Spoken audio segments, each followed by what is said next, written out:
ಅಣು ಅಸ್ತ್ರ ನಿಷೇಧ ಒಪ್ಪಂದಕ್ಕೆ ತಾವು ಸಿಗ್ನೇಚರ್ ಅನ್ನು ಹಾಕತಕ್ಕದ್ದು. ಒಮ್ಮೆ ನೀವು ಸಿಗ್ನೇಚರ್ ಹಾಕಿಲ್ಲ ಅಂತಾದ್ರೆ ಇರಾನ್ ಅನ್ನ ಮುಗಿಸ್ತೇವೆ, ಇರಾನ್ ಅನ್ನ ನಿರ್ನಾಮ ಮಾಡ್ತೇವೆ ಅನ್ನುವಂತ ಒಂದು ವಾರ್ನಿಂಗ್ ಅನ್ನು ಕೂಡ ಟ್ರಂಪ್ ಇರಾನಿಗೆ ಕೊಟ್ಟಾಗಿದೆ. ಅಣು ನೆಲೆ ಇರಬಹುದು, ಏರ್ ಬೇಸ್ ಇರಬಹುದು, ಲಾಂಚರ್ ಪ್ಯಾಡ್ಗಳಿರಬಹುದು, ಪ್ರತಿ ಒಂದನ್ನು ಕೂಡ ಇಸ್ರೇಲ್ ಇರಾನಿನಲ್ಲಿ ಧ್ವಂಸ ಮಾಡಿದೆ. ಇರಾನ್ ಅನ್ನ ಮುಟ್ಲಿಕ್ಕೆ ಅಮೆರಿಕ ಇಸ್ರೇಲ್ನೊಟ್ಟಿಗೆ ಬಂತು ಅಂತಾದ್ರೆ ಚೈನಾ ಇರಾನಿನ ಬೆನ್ನಿಗೆ ನಿಲ್ಲತ್ತೆ, ಇದು ಸ್ಪಷ್ಟ. ಇರಾನ್ ಇಸ್ರೇಲ್ ಬಗ್ಗೆ ಅನಾವಶ್ಯಕವಾದ ಪ್ರಚಾರವನ್ನ ಮಾಡ್ತಾ ಇದೆ, ತಪ್ಪು ದಾರಿಯಲ್ಲಿ ಹೋಗ್ತಾ ಇದೆ. ಆ ಕಾರಣಕ್ಕಾಗಿ ಇರಾನ್ ಅನ್ನ ನಾವು ಮುಗಿಸುವ ಕಾಲ ಸನ್ನಿಹಿತವಾಗಿದೆ ಅಂತ ನಿನ್ನೆ ಅವರು ಸ್ಟೇಟ್ಮೆಂಟ್ ಅನ್ನ ಕೊಟ್ಟಿದ್ರು. ಇರಾನಿನ ಪರಿಸ್ಥಿತಿಯನ್ನ ಏನಾದರೂ ಇವತ್ತು ಅವರನ್ನು ಬಚಾವ್ ಮಾಡಬೇಕು ಅಂತಂದ್ರೆ ಅದು ಚೈನಾದಿಂದ ಮಾತ್ರ ಸಾಧ್ಯವೇ ಹೊರತು ಬೇರೆ ಯಾರಿಂದಲೂ ಸಾಧ್ಯ ಇಲ್ಲ.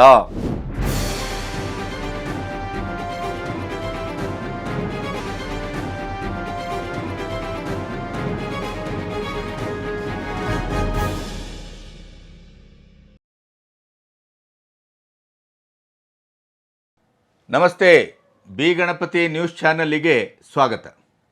ಪ್ರತಿದಿನ ಸಂಜೆಯ ಹೊತ್ತಿಗೆ ಇಸ್ರೇಲ್ ಮತ್ತು ಇರಾನಿನ ಯುದ್ಧದ ಎಲ್ಲ ತಾಜಾ ವಿವರಗಳು ಮತ್ತು ಅದರ ಜಗತ್ತಿನ ಮೇಲೆ ಅದರಿಂದ ಆಗುವಂಥ ಪರಿಣಾಮ, ಭಾರತಕ್ಕೆ ಆಗುವಂಥ ವ್ಯತ್ಯಾಸಗಳು ಆರ್ಥಿಕವಾಗಿ, ಸಾಮಾಜಿಕವಾಗಿ, ಅದರ ಜೊತೆಗೆ ಇದು ಮೂರನೇ ಮಹಾಯುದ್ಧಕ್ಕೇನಾದರೂ ಎಡೆ ಕೊಡುವಂಥ ಸಾಧ್ಯತೆ ಇದೆಯೇ? ಹಾಗಾದರೆ ಶುಕ್ರವಾರ ಆರಂಭವಾದಂಥ ಈ 4 ದಿನದ ಸಮರೋತ್ಸಾಹ, ಯುದ್ಧೋನ್ಮಾದ ಮತ್ತು ಅದು ಯಾವ ರೀತಿಯಲ್ಲಿ ತಾರಕಕ್ಕೇರ್ತಾ ಇದೆ ಅಂತಂದರೆ, G7 ಸಬ್ಮಿಟ್ನಿಂದ ಟ್ರಂಪ್ ಮಧ್ಯದಲ್ಲೇ ಎದ್ದು ಅಮೆರಿಕಕ್ಕೆ ಓಡಿದ್ದಾರೆ. ವಾಷಿಂಗ್ಟನ್ನಿನ ವಾರ್ ರೂಮಲ್ಲಿ ಕೂತು ಅವರು ಭವಿಷ್ಯದ ಮತ್ತು ಇರಾನ್ ಇಸ್ರೇಲಿನ ಯುದ್ಧದಲ್ಲಿ ಅಮೇರಿಕ ನಿರ್ಣಾಯಕವಾದಂಥ ಪಾತ್ರವನ್ನು ವಹಿಸಲಿಕ್ಕಿದೆ ಅನ್ನುವಂಥ ಒಂದು ದಟ್ಟ ಸೂಚನೆಯನ್ನು ಅವರು ಕೊಡ್ತಾ ಇದ್ದಾರೆ. G7 ಸಮ್ಮಿಟ್ನಿಂದ ಅವರು ಹೊರಟಾಗ ಫ್ರಾನ್ಸಿನ ಅಧ್ಯಕ್ಷ ಹೇಳಿದರು, ಮ್ಯಾಕ್ರಾನ್, ಪ್ರಾಯಶಃ ಟ್ರಂಪ್ ಒಂದು ಕದನ ವಿರಾಮದ ಘೋಷಣೆಗಾಗಿ ಅವರು ತೆರಳಿರಬೇಕು ಅಂತ. ಆದರೆ ತಕ್ಷಣ ಟ್ವೀಟ್ ಮಾಡಿದರು, ಕದನ ವಿರಾಮದ ಪ್ರಶ್ನೆಯೇ ಅಲ್ಲ, ನಾನು ಕೊಡುವಂಥ ಆಸ್ಫೋಟಕವಾದಂಥ ಒಂದು ಮಹಾಸುದ್ದಿಗೆ ತಾವೆಲ್ಲರೂ ವೇಟ್ ಮಾಡಿ ಅಂತ.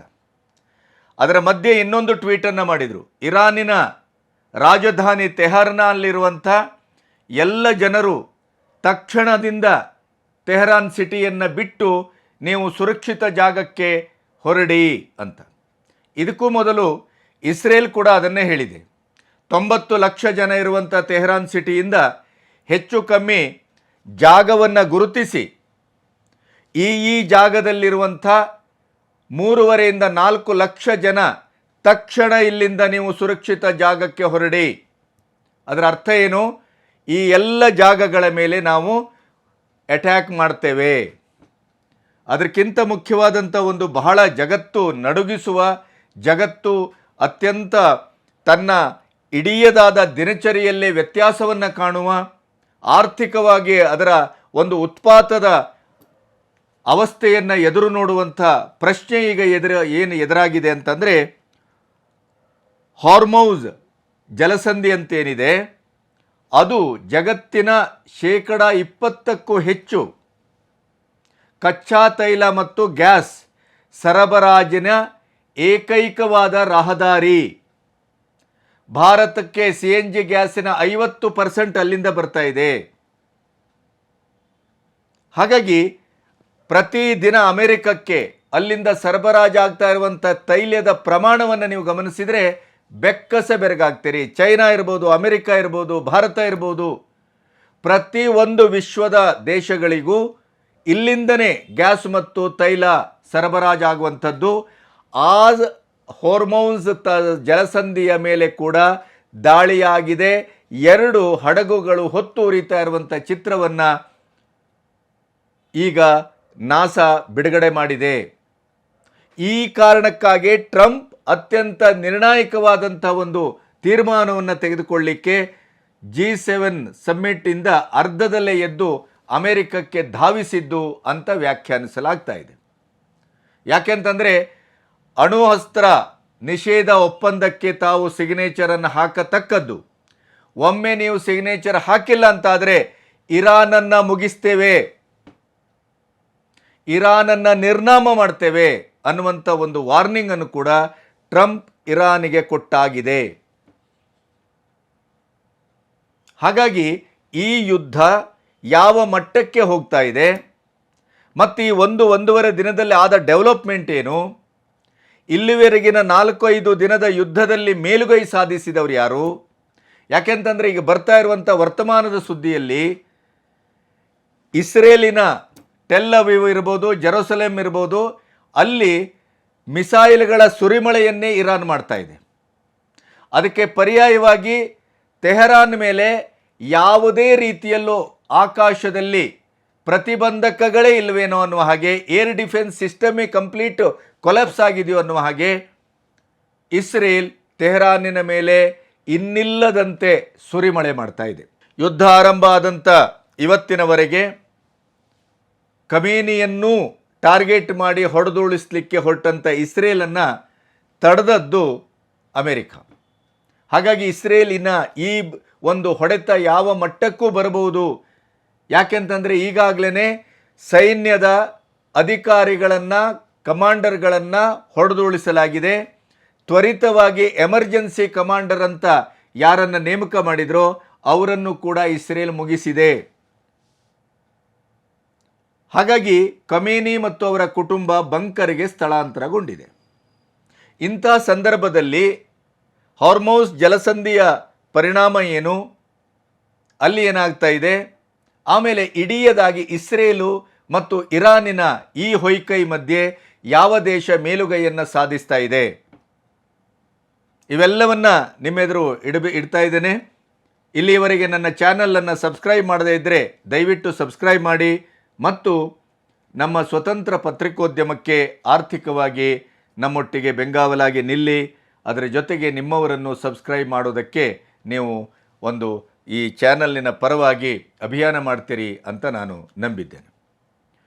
ಮೊದಲನೇದಾಗಿ ಈಗಾಗಲೇ ನಾನು ಹೇಳಿದ ಹಾಗೆ ಅಣ್ವಸ್ತ್ರ ನಿಷೇಧಕ್ಕೆ ಇರಾನ್ ಒಪ್ಪಂದಕ್ಕೆ ಸಹಿ ಹಾಕದೇ ಇದ್ದರೆ ನೇರವಾಗಿ ಅಮೆರಿಕ ಇಸ್ರೇಲಿನ ಪಾರ್ಶ್ವದಲ್ಲಿ ನಿಂತು ಪರವಾಗಿ ಯುದ್ಧವನ್ನು ಸಾರುವ ಎಲ್ಲ ಲಕ್ಷಣಗಳು ಕಾಣ್ತಾ ಇದೆ. ಅದಕ್ಕೆ ಅದ್ಭುತವಾದಂಥ ತಯಾರಿಯೂ ಆಗ್ತಾ ಇದೆ. ಅದರ ವಿವರಗಳನ್ನು ನಿಮಗೆ ಒಂದಾದ ಮೇಲೆ ಒಂದನ್ನು ಹೇಳ್ತಾ ಹೋಗ್ತೇನೆ. ಆಮೇಲೆ ಇಸ್ರೇಲಿನ ಬಹುತೇಕವಾಗಿ ಇಸ್ರೇಲಿನ ಕಟ್ಟಡಗಳಿಗೆ ಹಾನಿಯಾಗಿದೆ. ಜನ ಅಲ್ಲಿ ಯಾರೂ ಹೆಚ್ಚು ಸತ್ತಿಲ್ಲ. ಜನರ ಸಾವು ನೋವು ಆದದ್ದು ಇರಾನಿನಲ್ಲೇ ಜಾಸ್ತಿ. ಯಾಕೆಂತಂದರೆ ಬಹುತೇಕವಾಗಿ ಇಸ್ರೇಲ್ನಲ್ಲಿ ಯಾವುದೇ ಮನೆ ಕಟ್ಟುವಾಗಲೂ ಕೂಡ ಅಲ್ಲಿ ಬಂಕರ್ ವ್ಯವಸ್ಥೆಯನ್ನು ಪ್ರಥಮವಾಗಿ ಮಾಡಬೇಕು ಅನ್ನೋದು ದೇಶದ ಕಾಯಿದೆ. ಯಾಕೆಂತಂದರೆ ಯುದ್ಧವನ್ನೇ ಉಸಿರಾಡುವ, ಯುದ್ಧದಲ್ಲೇ ಬದುಕುವ, ಯುದ್ಧವನ್ನೇ ಮೈಗೂಡಿಸ್ಕೊಂಡಂಥ ದೇಶ ಇಸ್ರೇಲ್. ಹಾಗಾಗಿ ಇಸ್ರೇಲ್ನಲ್ಲಿ ಅಂಥ ಒಂದು ಬೇರೆ ವೈರಿ ರಾಷ್ಟ್ರ ಮಿಸೈಲನ್ನು ಉಡಾಯಿಸ್ತಾ ಇದೆ ಅಂತ ಅಂದಾಗಲೇ ಸೈರನ್ ಮೊಳಗ್ತದೆ. ಸೈರನ್ ಮೊಳದ ತಕ್ಷಣ ಎಲ್ಲರೂ ಬಂಕರ್ಗೆ ಹೋಗಿ ಒಂದು ಸುರಕ್ಷಿತವಾದಂಥ ಸ್ಥಳದಲ್ಲಿ ಅವರು ತಂಗ್ತಾರೆ. ಹಾಗಾಗಿ ಕಟ್ಟಡಗಳು ಹಾನಿ ಆಗ್ತವೆ, ಆದರೆ ಜೀವಹಾನಿ ಇಸ್ರೇಲಿಗೆ ಬಹಳ ಕಡಿಮೆ. ಆದರೆ ಇರಾನ್ನಲ್ಲಿ ಜೀವಹಾನಿ ಈಗಾಗಲೇ ಬಹಳಷ್ಟು ಆಗಿದೆ.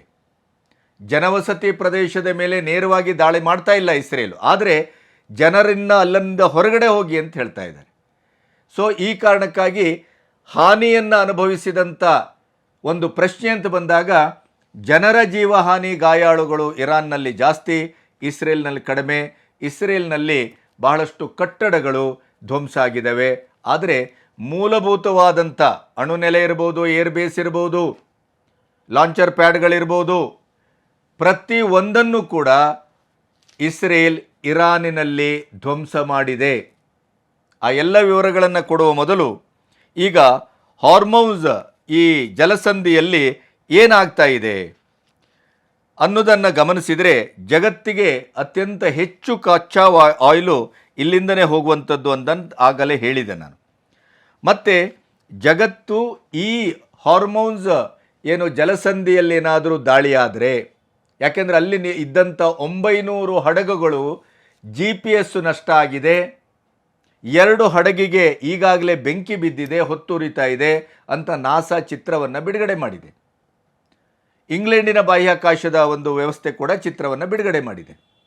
ಒಮ್ಮೆ ಈ ಜಲಸಂಧಿಯಲ್ಲೇ ದಾಳಿ ನಡೆದು ಅಮೆರಿಕ ಮತ್ತು ಇಸ್ರೇಲಿಗೆ ಇಂಧನ ಸರಬರಾಜಿಗೆ ತೊಂದರೆ ಆಗುವ ರೀತಿಯಲ್ಲೇನಾದರೂ ಇರಾನು ಕಾಲಡಿ ಇಟ್ಟಿತ್ತು ಅಂತಾದರೆ, ಆ ಜಲಸಂಧಿಯನ್ನು ಪ್ರಕ್ಷುಬ್ಧಗೊಳಿಸುವ ಕೆಲಸಕ್ಕೆ ಇರಾನು ಮುಂದಾಯಿತು ಅಂತ ಏನಾದರೂ ಆದರೆ ಡೆಫಿನೆಟ್ಲಿ 100ಕ್ಕೆ 100% ಅಮೇರಿಕ ಎಂಟ್ರಿ ಆಗತ್ತೆ, ನೋ ಡೌಟ್ ಎಟ್ ಆಲ್. ಯಾಕಂತಂದರೆ ಅಮೇರಿಕದ ಇಡೀದಾದಂಥ ಆರ್ಥಿಕವಾದಂಥ ವಿಲೇವಾರಿ ಮತ್ತು ಇಂಧನದ ವ್ಯವಸ್ಥೆ ನಿಂತಿರುವುದೇ ಈ ಹಾರ್ಮೌಸ್ ಜಲಸಂಧಿಯ ಸರಬರಾಜಿನಿಂದ. ಹಾಗಾಗಿ ಇದು ಈಗ ಜಗತ್ತಿನ ಇಡೀದಾದಂಥ ಒಂದು ಆರ್ಥಿಕ ವ್ಯವಸ್ಥೆಯನ್ನು ಅದು ಅಡಿಮೇಲು ಮಾಡುವ ಎಲ್ಲ ಲಕ್ಷಣಗಳು ಕಾಣಿಸ್ತಾ ಇದೆ. ಅಮೆರಿಕಕ್ಕೆ ದಿನವೊಂದಕ್ಕೆ $7 ಮಿಲಿಯನ್ ಕಚ್ಚಾ ತೈಲ ಸರಬರಾಜು ಇಲ್ಲಿಂದನೇ ಆಗ್ತಾ ಇದೆ. ಹಾಗಾಗಿನೇ ಅಮೆರಿಕ ಇರ್ಬೋದು, ಚೈನಾ ಇರ್ಬೋದು, ಎಲ್ಲರ ದೃಷ್ಟಿ ಇರಾನಿನ ಮೇಲೆ ಯಾಕಿದೆ ಅಂತಂದರೆ ಅಲ್ಲಿರುವಂಥ CNG ಮತ್ತು ಇಂಧನ ಇದರ ಮೇಲೇ ಎಲ್ಲರಿಗೂ ಕಣ್ಣಿರುವಂಥದ್ದು. ಮತ್ತು ಎಲ್ಲ ದೇಶಗಳು ಇದರ ಮೇಲೇ ಅವಲಂಬಿಸಿದೆ ಕೂಡ. ಹಾಗಾಗಿ ಈ ಹಾರ್ಮೌಸ್ ಜಲಸಂಧಿ ಈ ತೈಲ ಮತ್ತು CNG ಗ್ಯಾಸಿನ ಸರಬರಾಜಿನ ಬಹಳ ಮುಖ್ಯವಾದಂಥ ಕೊಂಡಿ. ಇಲ್ಲಿ ಈಗ ಅದಕ್ಕಾಗಿಯೇ ಇದೊಂದು ನಿರ್ಣಾಯಕವಾದ ಹಂತಕ್ಕೆ ಯುದ್ಧ ತಲುಪ್ತಾ ಇದೆ ಅಂತ ಅನಿಸ್ತಾ ಇದೆ.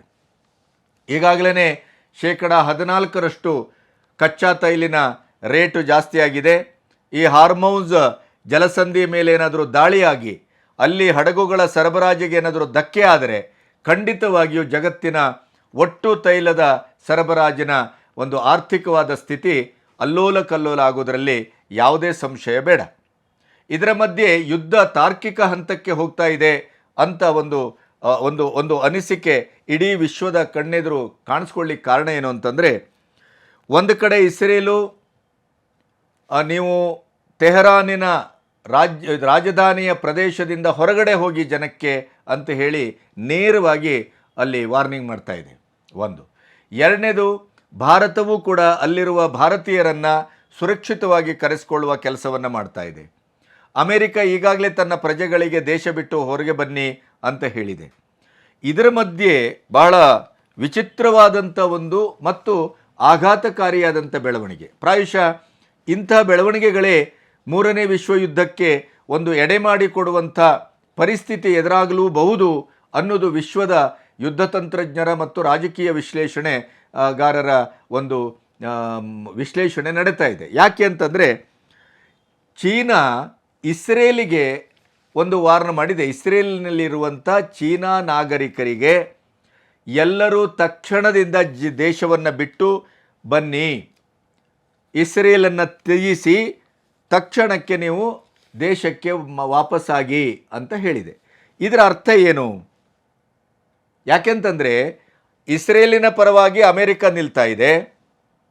ಅಮೆರಿಕ ಇರಾನಿಗೆ ಕಟ್ಟಾಜ್ಞೆಯನ್ನು ಮಾಡಿದೆ, ನಾವು ಹೇಳಿದಾಗೆ ಕೇಳತಕ್ಕದ್ದು, ಅಣು ನಿಶಸ್ತ್ರೀಕರಣದ ಒಪ್ಪಂದಕ್ಕೆ ನೀವು ಒಪ್ಪತಕ್ಕದ್ದು, ಇನ್ನು ಮುಂದೆ ಯಾವುದೇ ರೀತಿಯ ಅಣುಬಾಂಬಿನ ತಯಾರಿಕೆಗೆ ನಾವು ಕೈ ಹಾಕುವುದಿಲ್ಲ ಅನ್ನುವಂಥ ಒಪ್ಪಂದಕ್ಕೆ ನೀವು ಸಹಿ ಹಾಕತಕ್ಕದ್ದು.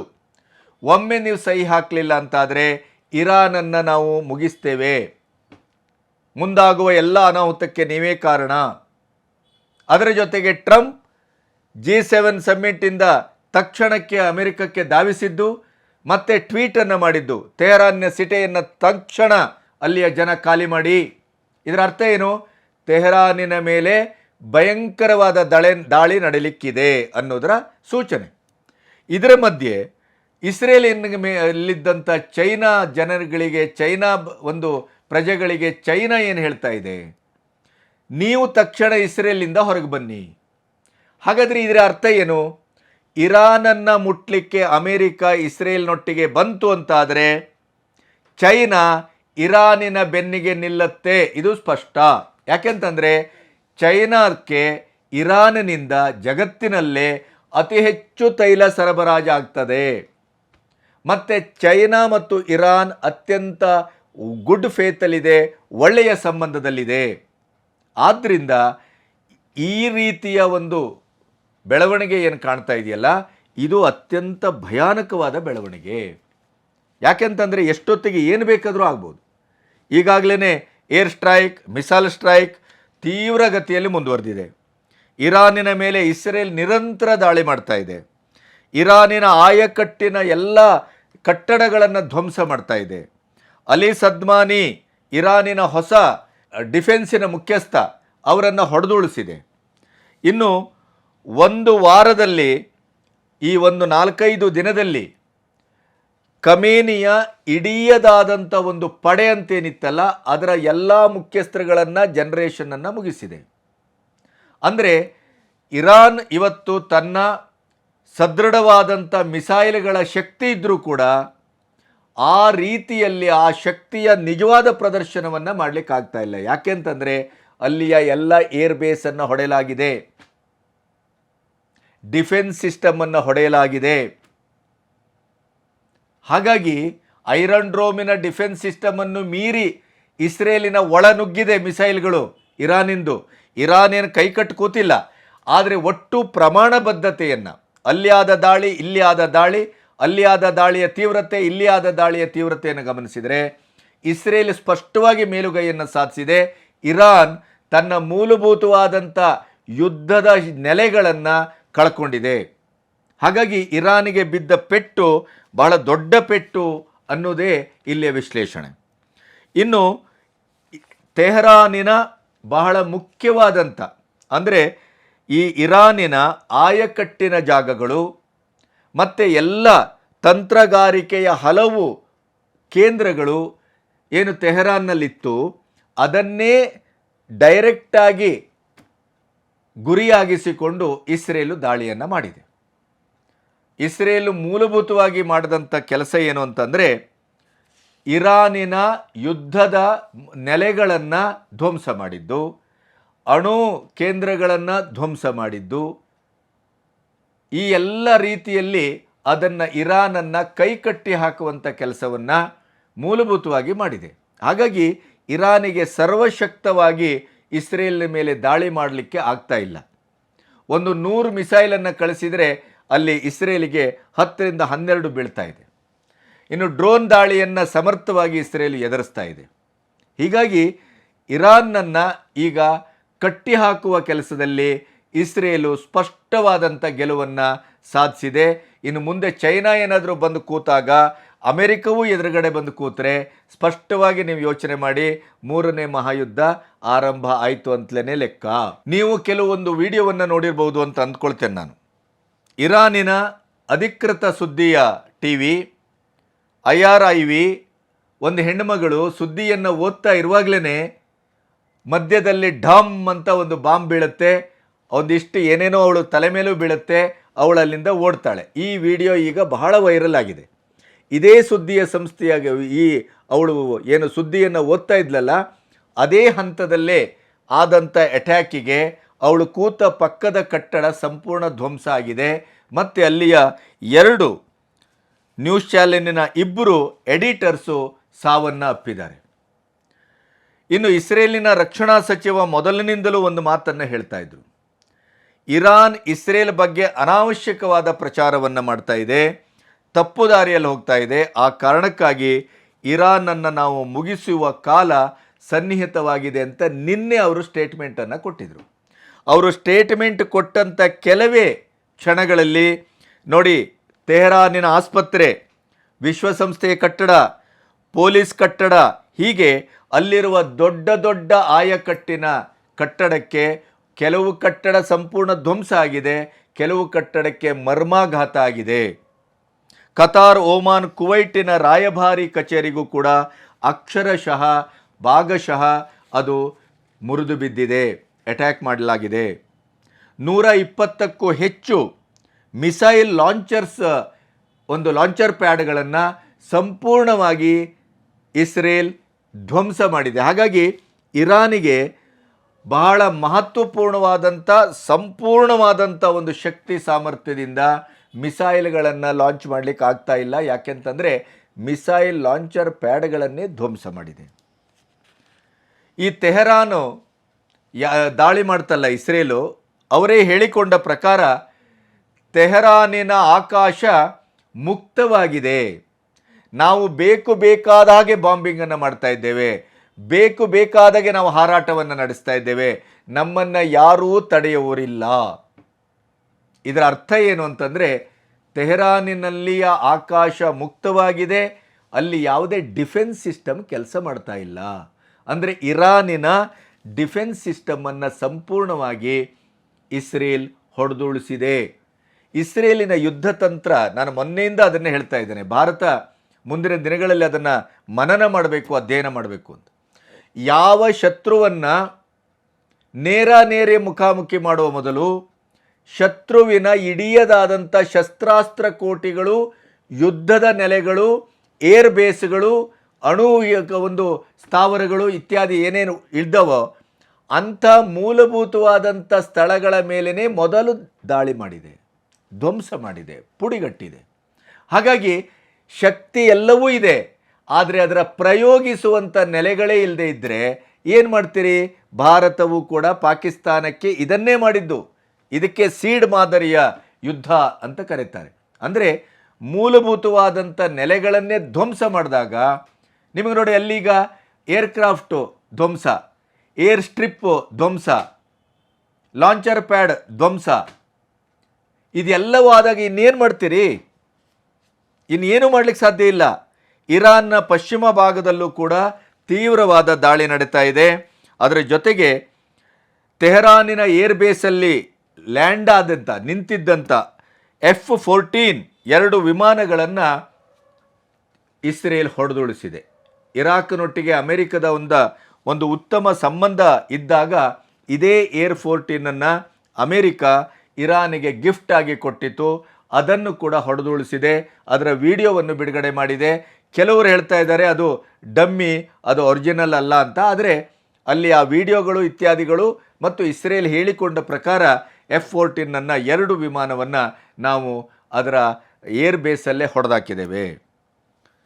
ಮತ್ತು ಈ ಗಾಜಾ ಪಟ್ಟಿಗೆ ಮತ್ತು ಲೆಬನಾನ್ಗೆ ಸಂದರ್ಭ, ಅಂದರೆ ಈ ಹಮಾಸು ಇವರ ಮೇಲೆ, ಹೌತಿಗಳ ಮೇಲೆ ಯುದ್ಧ ಸಾರಿದಾಗ ಇಸ್ರೇಲು ಇದೇ ಗಾಜಾಪಟ್ಟಿ ಜನಕ್ಕೆ ಮತ್ತು ಲೆಬನಾನ್ ಜನಗಳಿಗೆ ಹೇಳಿತ್ತು, ನೀವು ಅಲ್ಲಿ ತಕ್ಷಣದಿಂದ ಜಾಗ ಬಿಟ್ಟು ಹೊರಡಿ ಅಂತ.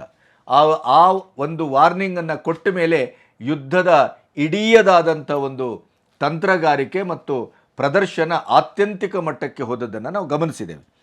ಇದೇ ರೀತಿ ತೆಹರಾನಿನ ಜನಕ್ಕೆ ಈಗ ಇಸ್ರೇಲ್ ವಾರ್ನ್ ಮಾಡಿದೆ, ನೀವು ಆ ಸಿಟಿಯನ್ನೇ ಬಿಟ್ಟು ಹೋಗಿ ಅಂತ. ಮತ್ತು ನೀವು ಅದರ ವಿಡಿಯೋಗಳನ್ನು ನೋಡ್ಬೋದು. ತೆಹರಾನ್ನಿಂದ ಲಕ್ಷೋಪಲಕ್ಷ ಜನ ವಾಹನಗಳಲ್ಲಿ ಅಲ್ಲಿಂದ ತೆರಳುತ್ತಾ ಇರುವಂಥ ದೃಶ್ಯವನ್ನು ಕೂಡ ನಾವು ಕಾಣಬಹುದು. ಆಮೇಲೆ ಇನ್ನೊಂದು ಬಹಳ ಮುಖ್ಯವಾದದ್ದು ಅಂದರೆ, ರಾಯ್ಟರ್ಸ್ ಸಂಸ್ಥೆ ಅಲ್ಲಿಯ ಡಿಫೆನ್ಸಿನ ಅಧಿಕಾರಿಗಳನ್ನು ಸಂಪರ್ಕಿಸಿ ಒಂದು ರಿಪೋರ್ಟನ್ನು ಬಿಡುಗಡೆ ಮಾಡಿದೆ. ಅಮೆರಿಕ ಇರಾನಿಗೆ ಹತ್ತಿರ ಇರುವಂಥ ಯುರೋಪಿಗೆ ತನ್ನ ಯುದ್ಧ ವಿಮಾನಗಳನ್ನು ಕಳಿಸ್ತಾ ಇದೆ.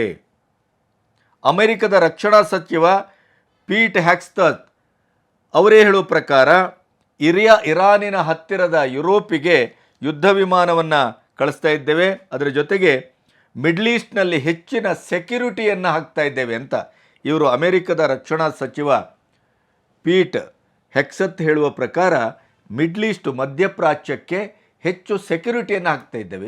ಇದರ ಮೀನಿಂಗ್ ಏನು? What is the meaning of that? ಅಲ್ಲಿಗೆ ಏನಕ್ಕೆ ಸೆಕ್ಯುರಿಟಿ ಹಾಕ್ತೀರಿ?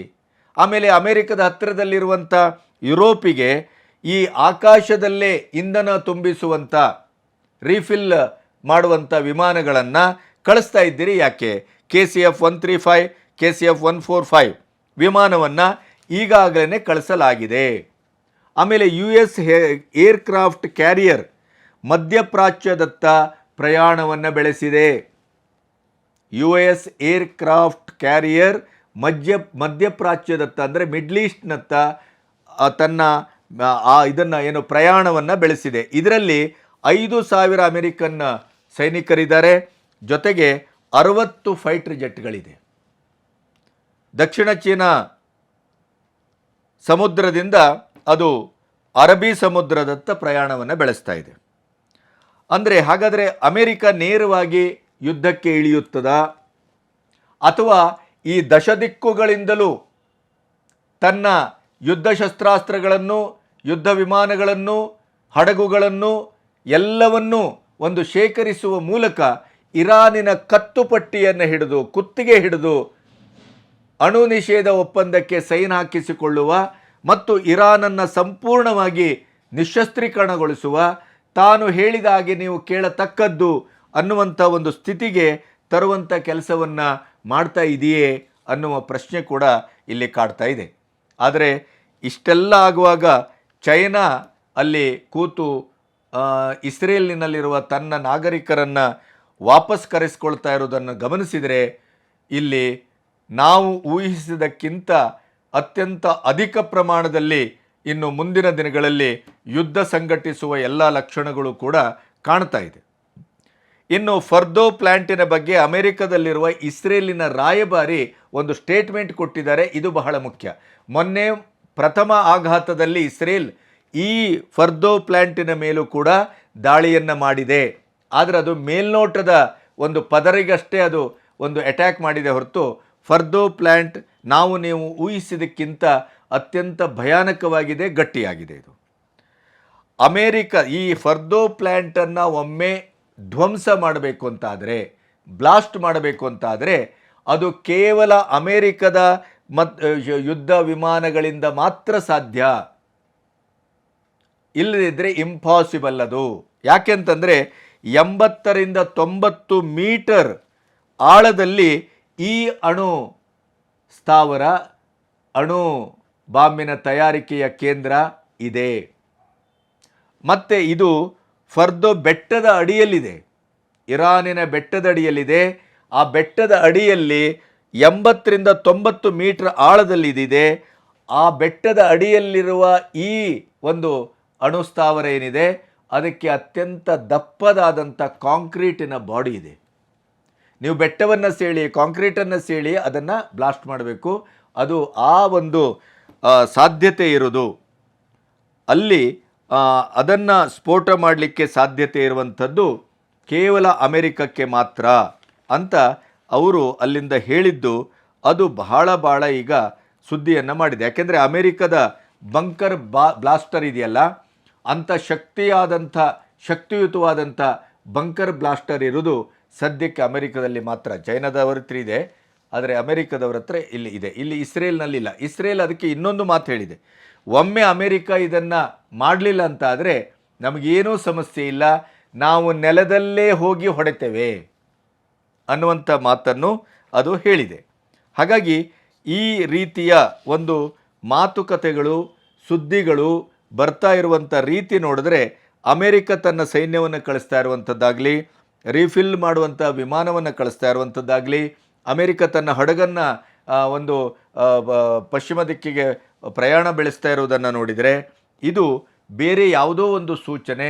G7 ಸಬ್ಮಿಟ್ಟಿಂದ ನೇರವಾಗಿ ವಾಷಿಂಗ್ಟನ್ನಿಗೆ ಪ್ರಯಾಣಿಸಿ ವಾರ್ ರೂಮಲ್ಲಿ ಕೂತ್ಕೊಂಡು ಈಗ ಅಲ್ಲಿ ಕಾರ್ಯತಂತ್ರವನ್ನು ಹೆಣೆತಾ ಇರುವಂಥ ಟ್ರಂಪ್ನ ಒಟ್ಟು ವಿಧಿವಿಧಾನವನ್ನು ಗಮನಿಸಿದರೆ ಇರಾನಿಗೆ ಬಹಳ ದೊಡ್ಡ ಥ್ರೆಟ್ ಮತ್ತು ಇರಾನನ್ನು ಕಟ್ಟಿ ಹಾಕೋದರಲ್ಲಿ ಇಸ್ರೇಲ್, ಅಮೆರಿಕ ಭಾಗಶಃ ಯಶಸ್ವಿಯೂ ಆಗಿದೆ.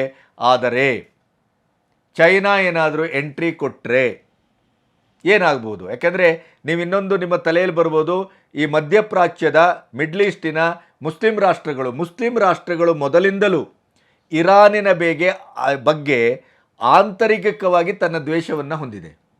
ಇರಾನಿಗೆ ಬುದ್ಧಿ ಕಲಿಸಬೇಕು, ಇರಾನ್ ಮಗ್ಲು ಮುರಿಬೇಕು, ಇರಾನ್ ಬಹಳ ಒಂದು ಅಹಂಕಾರದಿಂದ ಮೆರೆತಾ ಇದೆ ಅಂತ ಹೇಳ್ತಾ ಇದೆ. ಮೇಲ್ನೋಟಕ್ಕೆ ಇಲ್ಲ ಇದೆಲ್ಲ ತಪ್ಪು, ಇದಾಗಬಾರ್ದು ಅಂತ ಹೇಳ್ತಾ ಇದೆ, ಈ ಪಾಕಿಸ್ತಾನ ಬೊಗಳದ ಹಾಗೆ. ಆದರೆ ಒಳಗೆಯಿಂದ ಇರಾನಿಗೆ ಪರಿಸ್ಥಿತಿ ಇವತ್ತೇನು ಮರ್ದನ ಆಗ್ತಾ ಇದೆ ಅದರ ಬಗ್ಗೆ ಅವರೆಲ್ಲರೂ ಸಂತುಷ್ಟರು. ಇರಾನಿನ ಬಗ್ಗೆ ಯಾವುದೇ ಅಕ್ಕಪಕ್ಕದ ಅವರ ಮುಸ್ಲಿಂ ರಾಷ್ಟ್ರಗಳಲ್ಲಿ ಒಳ್ಳೆಯ ಅಭಿಪ್ರಾಯ ಇಲ್ಲ, ಇರಾಕ್ಗಂತೂ ಇಲ್ಲ. ಸೊ ಹಾಗಾಗಿ ಇರಾನಿನ ಪರಿಸ್ಥಿತಿಯನ್ನು ಏನಾದರೂ ಇವತ್ತು ಅವರನ್ನು ಬಚಾವ್ ಮಾಡಬೇಕು ಅಂತಂದರೆ ಅದು ಚೈನಾದಿಂದ ಮಾತ್ರ ಸಾಧ್ಯವೇ ಹೊರತು ಬೇರೆ ಯಾರಿಂದಲೂ ಸಾಧ್ಯ ಇಲ್ಲ. ಇನ್ನೊಂದು ಭಯಾನಕವಾದ ಸುದ್ದಿ ಇದೆ. ನೀವು ಮೊನ್ನೆ ನನ್ನ ವಿಡಿಯೋದಲ್ಲಿ ನಾನು ಹೇಳಿದ್ದೆ, ನಂತಾನ್ ನ್ಯೂಕ್ಲಿಯರ್ ಪ್ಲ್ಯಾಂಟ್ ಏನಿದೆಯಲ್ಲ ಅದರ ಮೇಲೆ ಶುಕ್ರವಾರವೇ ಇಸ್ರೇಲು ದಾಳಿಯನ್ನು ಮಾಡಿದೆ. ಅದರ ಅಲ್ಲಿರುವಂಥ ಒಂದು ಎಲ್ಲ ವ್ಯವಸ್ಥೆಯನ್ನು ಅದು ಧ್ವಂಸ ಮಾಡಿದೆ. ಆದರೆ ಇಂಟರ್ನ್ಯಾಷನಲ್ ಅಟೋಮಿಕ್ ಎನರ್ಜಿ ಅದರ ಅಧ್ಯಕ್ಷ ರಫೇಲ್ ಗ್ರಾಸಿ ಅವರು ಹೇಳುವ ಪ್ರಕಾರ ನ್ಯೂಕ್ಲಿಯರ್ ಪ್ಲ್ಯಾಂಟು ಭಾರಿ ಡ್ಯಾಮೇಜ್ ಆದದ್ದು ಹೌದು, ಆದರೆ ಅದರ ತಳಪಾಯದಲ್ಲಿರುವ ಈ ಫರ್ದೋ ರೀತಿಯಲ್ಲೇ ಅಲ್ಲಿ ಕಟ್ಟಲಾಗಿದೆ, ಅಲ್ಲಿ ಹಾನಿಯಾಗಿದೆ ಅಂತ ನಾನು ಒಪ್ಪುವುದಿಲ್ಲ. ಆದರೆ ಮೇಲ್ಪದರದಲ್ಲಿರುವಂಥ ಎನ್ರಿಚ್ ಪ್ಲ್ಯಾಂಟಿಗೆ ತುಂಬ ಆಘಾತ ಆಗಿದೆ.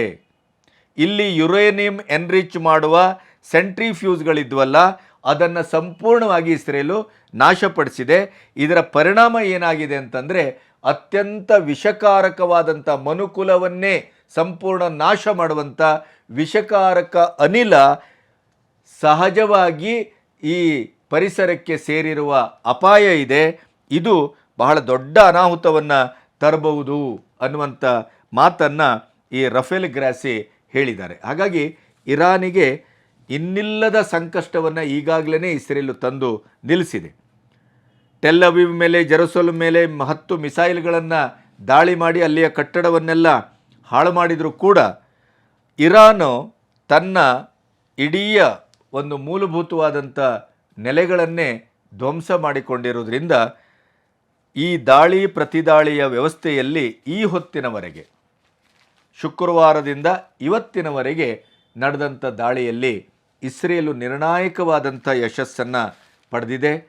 ಇಸ್ರೇಲು ನಿರ್ಣಾಯಕವಾಗಿ ಇರಾನಿನ ಮೂಲಭೂತ ನೆಲೆಗಳನ್ನು ಮತ್ತು ಅಲ್ಲಿಯ ಥಿಂಕ್ ಟ್ಯಾಂಕ್ಗಳನ್ನು ಮತ್ತು ಅಲ್ಲಿಯ ಕಮೇನಿಯ ಇಡೀದಾದಂಥ ಒಂದು ವ್ಯವಸ್ಥೆಯಲ್ಲಿ ಇದ್ದಂಥ ಅತ್ಯಂತ ಬ್ರೈನಿಗಳನ್ನು ಸಂಪೂರ್ಣವಾಗಿ ನಾಶ ಮಾಡಿದೆ. ಒಂದು ತಲೆಮಾರೇ ನಾಶ ಆಗಿ ಹೋಗಿದೆ. ಇನ್ನು ಇರಾನು ಪ್ರತಿದಾಳಿಯನ್ನು ಮಾಡ್ತಾ ಇದ್ದರೂ ಕೂಡ ಇದು ಇಸ್ರೇಲನ್ನು ಬುಡವನ್ನು ಅಲ್ಲಾಡಿಸುವಷ್ಟು, ಅದರ ತಳವನ್ನೇ ಒಡೆಯುವಷ್ಟು ಮಾರ್ಮಿಕವಾಗಿ ಯಾವ ದಾಳಿಯನ್ನು ಮಾಡಲಿಕ್ಕಾಗ್ತಾ ಇಲ್ಲ. ಯಾಕೆಂತಂದರೆ ಅವರಿಗೆ ದಾಳಿ ಮಾಡುವ ಸಾಮರ್ಥ್ಯ ಇರಬಹುದು, ದಾಳಿ ಮಾಡುವ ಅಸ್ತ್ರಶಸ್ತ್ರಗಳು ಇರಬಹುದು, ಆದರೆ ಅದರ ಪ್ರಯೋಗಿಸುವಂಥ ಮನುಷ್ಯರು, ಮುಖಂಡರು, ಕಮಾಂಡರ್ಗಳು ಮತ್ತು ಅದರ ನೆಲೆಗಳು ಧ್ವಂಸಗೊಂಡಿದ್ದೇವೆ.